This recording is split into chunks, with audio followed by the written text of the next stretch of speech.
August 1945. Jimmy Stewart returned to Hollywood. 3 years gone, 3 years at war, 3 years watching men die.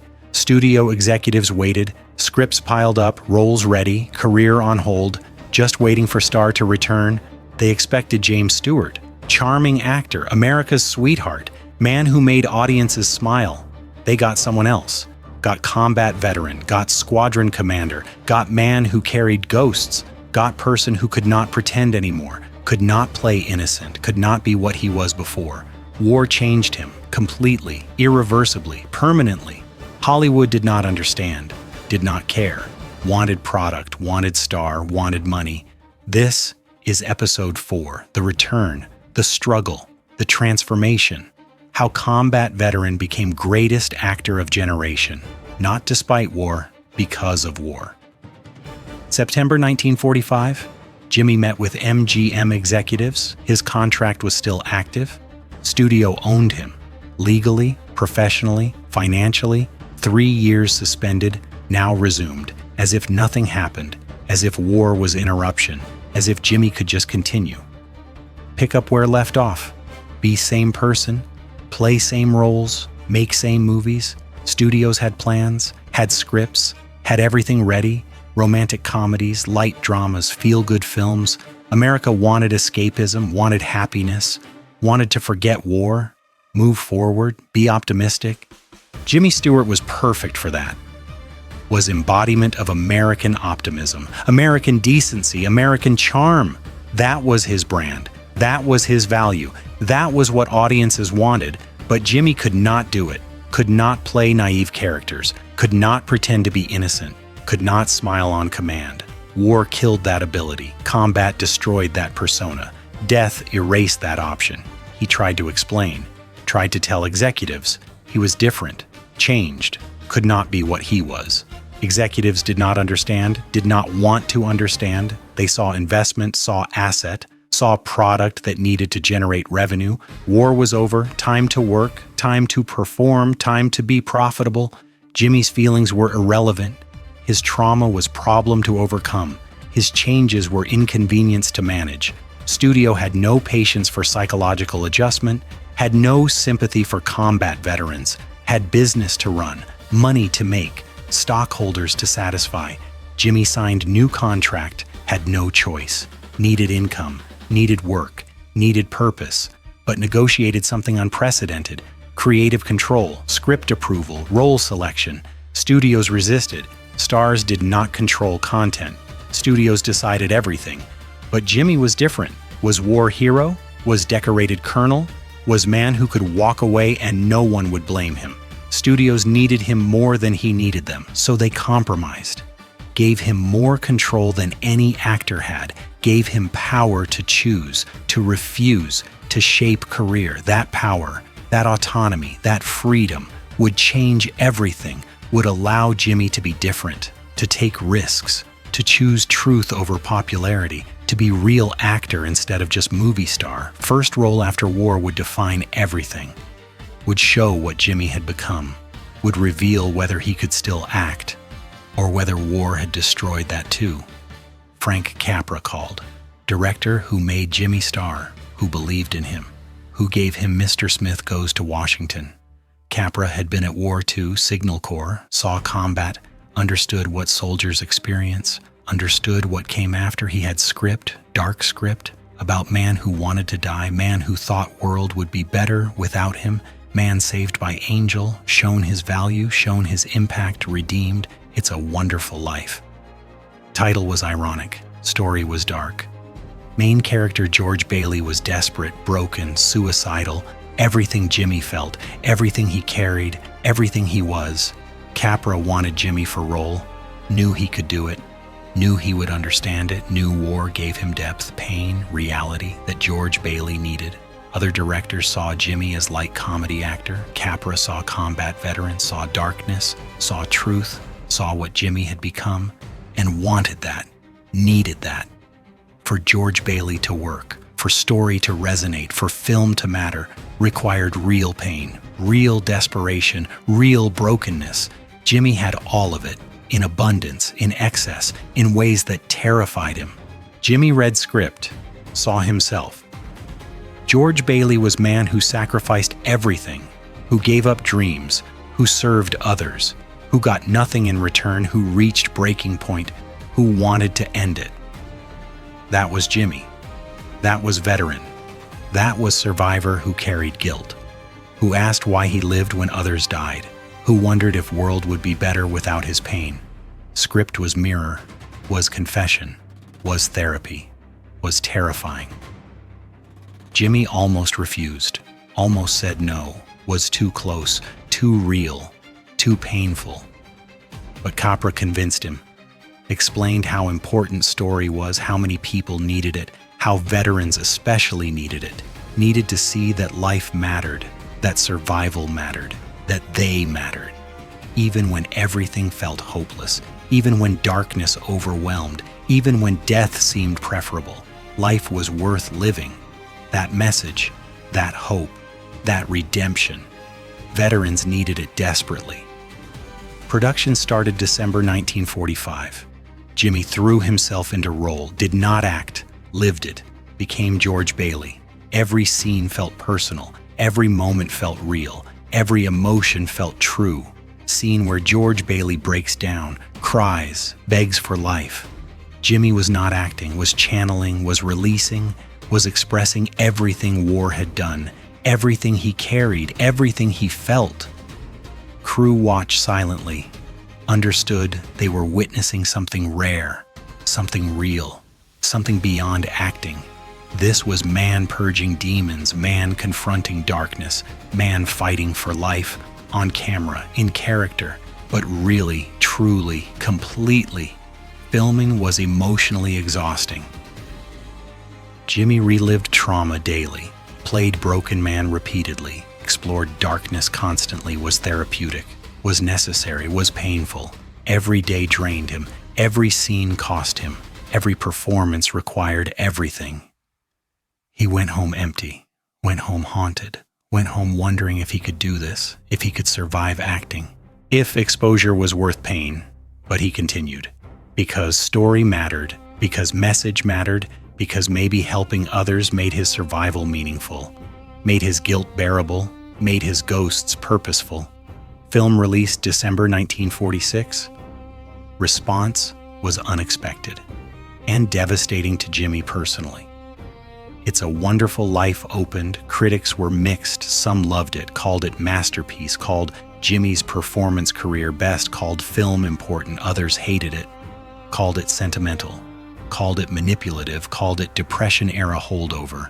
America in 1946 did not want darkness, did not want desperation, did not want suicidal protagonists. War was over, victory was won. Time was for optimism, for celebration, for moving forward, not for dwelling on pain, not for exploring darkness, not for acknowledging that many people, many veterans, many survivors felt exactly like George Bailey, wanted to die, thought world would be better without them, struggled to see value in survival. That truth was too uncomfortable, too real, too close. Box office reflected that discomfort. Film underperformed, lost money. Studio was disappointed, blamed Capra, blamed script, blamed timing. But underlying truth was simple. Audiences did not want to see Jimmy Stewart broken, did not want to see him desperate, did not want to see him real, wanted charming movie star, wanted light entertainment, wanted escape, not reality, not pain, not truth. Film failed commercially, was considered disappointment, was forgotten quickly, would take decades to be rediscovered, to be appreciated, to be recognized as masterpiece. But in 1946 was just expensive failure that nearly ended Jimmy's comeback. Studios panicked. Their biggest star returned from war. First film flopped. Investment looked bad. Career looked questionable. Maybe audiences did not want war veterans. Maybe Jimmy was too changed. Maybe damage was permanent. Executives considered options, considered other actors, considered cutting losses. But Jimmy's contract gave him power, gave him control, gave him protection. So studios had to wait, had to see, had to hope Jimmy could recover, could adapt, could become profitable again, or career was over and millions invested were lost. Jimmy felt failure personally, poured everything into George Bailey, exposed himself completely, made himself vulnerable totally, and audiences rejected it, rejected him, rejected truth. That rejection hurt. More than combat, more than death, more than anything, war threw at him. Because war made sense, war was external, war was enemy, this was personal. This was Americans, this was people he served, rejecting what he became, rejecting who he was, rejecting truth he tried to share. Pain was profound, doubt was crushing. Maybe he could not act anymore. Maybe war destroyed that. Maybe he should quit, walk away, find something else, something easier, something less exposing. But Frank Capra believed and introduced Jimmy to another director who would change everything, Alfred Hitchcock. Hitchcock saw what others missed, saw darkness in Jimmy, saw edge, saw capability for playing disturbed characters, tormented characters, complex characters, not villains, but not heroes either. Something between, something real, something audiences had never seen from James Stewart. Hitchcock had script, rope, experimental film, real-time thriller, about two men who murder for intellectual exercise. Jimmy would play teacher whose philosophy inspired them. Complicated role, morally ambiguous, psychologically complex. Nothing like anything Jimmy had done, nothing audiences expected. Perfect. Jimmy hesitated. Role was dark, character was flawed, was complicit in murder, was not hero, was not even likable, was fascinating but disturbing. Audiences might hate it. Career might not survive another failure. But something about role appealed, complexity appealed, darkness appealed, truth appealed. War taught Jimmy that people were not simple, not purely good, not purely evil, were complicated, contained multitudes, could be decent and terrible simultaneously, could love and kill, could serve and destroy. That complexity, that reality, that truth. Rope explored it. Role demanded it. Jimmy wanted to try. Filming was different from anything before. Hitchcock used long takes, 10-minute continuous shots, no cuts, no breaks, like theater, except camera moved, actors moved, everything moved in choreographed dance. Pressure was enormous. Mistake meant starting over, entire scene, entire 10 minutes. Jimmy loved it, loved challenge, loved intensity, loved focus required, made him concentrate, made him forget ghosts temporarily, made him feel alive professionally in ways he had not since before war. Performance was subtle, controlled, layered.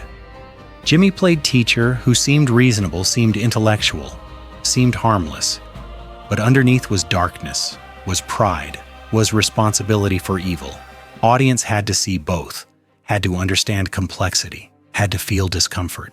Jimmy delivered perfectly, created character who was fascinating and repulsive, sympathetic and culpable, human and monstrous. That duality, that complexity, that truth was what Hitchcock wanted, was what role required, was what Jimmy's war experience enabled. Film released 1948. Critics were impressed, noted Jimmy's range, noted his darkness, noted his complexity. Audiences were confused. This was not James Stewart they knew, was not charming everyman, was disturbed intellectual, was morally compromised figure. Some appreciated complexity, most were uncomfortable. Box office was modest, not failure like Wonderful Life, but not success either. However, something shifted. Hollywood noticed Jimmy could do darkness, could play complex, could be more than romantic lead, could be real actor. That realization, that recognition, that shift opened doors, created possibilities, changed everything.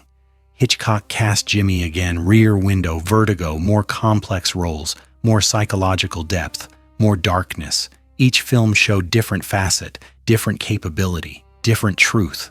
Jimmy became Hitchcock's muse, his vessel, his way of exploring darkness in seemingly normal men, and audiences slowly accepted it, slowly understood, slowly appreciated that James Stewart was not just movie star, was actor, real actor, capable of anything, capable of truth, capable of complexity. War taught him. That acceptance, that appreciation, that recognition, validated his survival, justified his struggle, made return from war meaningful, but playing darkness constantly meant living with darkness constantly. And Jimmy struggled with that balance. 1950s.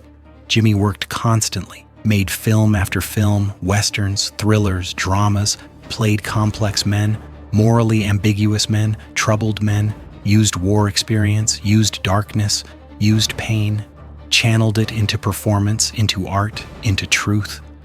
Critics loved it, called him one of greatest actors, called him transformed, called him revelation. Success validated approach, proved darkness had value, proved truth resonated, proved complexity mattered. Jimmy's career flourished, became better actor after war than before. Deeper, richer, more real. War gave him that. Suffering gave him that. Survival gave him that. But cost was high. Playing damaged characters meant accessing damage, meant living in darkness, meant remembering war. Every troubled character, every tormented role, every complex performance required Jimmy to go to places, to access memories, to feel things that hurt, that haunted, that never fully healed. Acting became therapy, became catharsis, became way to process trauma, but also became reminder, became trigger, became re-exposure to things he wanted to forget, to moments he wanted to erase, to pain he wanted to escape. Could not escape through acting, could only channel, could only express, could only survive. Nightmares continued, years after war, decade after war. Still woke up seeing faces, seeing planes falling, seeing men dying. War never ended, not really, not for survivors, not for veterans, not for men who saw what Jimmy saw, did what Jimmy did, carried what Jimmy carried. Hollywood did not understand. Audiences did not know. Everyone saw successful actor, saw beloved star, saw American icon. Did not see veteran who struggled, who hurt, who carried ghosts. That invisibility, that gap between perception and reality, that difference between public image and private pain, was burden, was isolation, was loneliness, even surrounded by people, even celebrated by millions, even loved by country. Jimmy felt alone, felt different, felt separate from everyone who had not been there, who had not seen, who had not survived. That separation was permanent, was gulf, was divide that could not be bridged. Marriage helped. Gloria understood, loved, supported, did not fix, could not fix, but made survival possible, made daily life bearable, made nightmares endurable. She knew about war, knew about ghosts, knew about pain, did not judge, did not demand, did not expect healing, just loved, just accepted, just stayed. That constancy, that acceptance, that love was what Jimmy needed, was what enabled everything else. Career, success, legacy, all built on foundation of relationship that accepted truth, accepted damage, accepted man who survived war but would never fully return from it. But Jimmy Stewart was not done serving, was not done being soldier, was not done proving duty mattered. Jimmy never left military, stayed in Air Force Reserve, continued training, continued flying, continued serving, even while making movies, even while being star, even while being famous, maintained commission, maintained readiness, maintained commitment, because once soldier, always soldier, once served, always serving, once committed, always committed. That was Jimmy's code. That was his identity. That was who he was. Beneath everything Hollywood, beneath everything fame, was man who believed duty never ended, service never stopped, commitment never expired. 1950s, Jimmy flew jets, trained on modern aircraft, stayed current, stayed qualified, stayed ready. Korea happened, Jimmy volunteered, wanted to fly combat, again, still, always, was too old, too valuable, too famous. Military said no, but respected dedication, respected willingness, respected commitment, promoted him repeatedly, major, lieutenant colonel, colonel, brigadier general, highest rank ever achieved by Hollywood actor. Not honorary, not ceremonial, real, earned, deserved, through service, through dedication, through through never quitting. That rank, that achievement, that recognition mattered to Jimmy more than Oscars, more than fame, more than Hollywood success. Military service defined him. Military rank validated him. Military commitment fulfilled him in ways acting never could, in ways fame never would, in ways nothing else approached. 1960s, Vietnam. Jimmy was 58, too old for combat, way too old, but trained crews, advised operations, supported war effort, even flew mission, unofficial, unauthorized, but real, over Vietnam, in bomber, at 58, because that was Jimmy, because that was commitment, because that was duty, never ended, never stopped, never quit. Military finally made him retire. Mandatory age limits, no exceptions, even for Jimmy Stewart, even for Brigadier General, even for war hero. 60 was limit. Jimmy retired, reluctantly, honorably, permanently, after decades of service, after lifetime of commitment, after never giving up. That retirement, that end of service, that finality was harder than leaving Hollywood would have been, because military was not career, was identity, was purpose, was who Jimmy Stewart was. Beyond acting, beyond fame, beyond everything, was soldier. Always soldier, forever soldier. Legacy was complete now. Was not just actor, not just star, was veteran, was officer, was leader, was man who served in World War II, was man who commanded in combat, was man who continued serving for decades, was man who never stopped believing duty mattered, service counted. Commitment meant everything. That legacy, that example, that life inspired millions, showed what heroism really meant. Not just combat, not just medals, but lifetime of service, lifetime of dedication, lifetime of putting country before self. That was Jimmy Stewart. That was complete picture. That was truth Hollywood never fully showed. Audiences never fully knew. But military understood. Veterans understood. Soldiers understood. Jimmy Stewart was one of them. Really, truly, completely, forever. Next episode, the later years. The westerns that defined him. The darkness that never left. The marriage that saved him. Why he chose different roles. Why he never played innocent again. Why war made him better actor. And how Brigadier General became beloved icon. Not despite war. Because of war. Because of what it cost. Because of what it taught. Because of what it gave. Real depth. Real truth. Real Jimmy Stewart. Not manufactured. Not performed. Not fake. Real. In every way. Forever.